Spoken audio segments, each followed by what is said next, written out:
Per tal de mantenir una vida saludable hauries de treballar diferents dimensions. La primera dimensió a treballar podria ser l'exercici físic, mantenir un bon to muscular, realitzar exercici físic aeròbic regularment ens ajudarà a tenir un bon estat muscular i prevenir patologies i protegir les articulacions.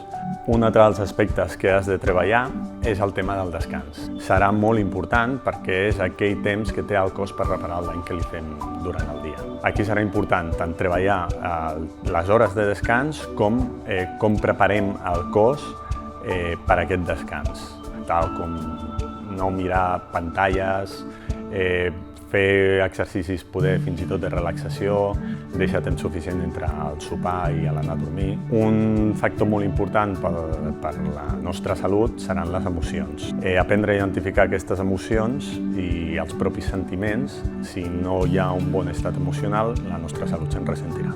La vida social també és molt important, ja que poder compartir experiències tan bones com dolentes ens ajudarà a disminuir els nivells d'estrès. I per últim, un aspecte molt important serà la nutrició.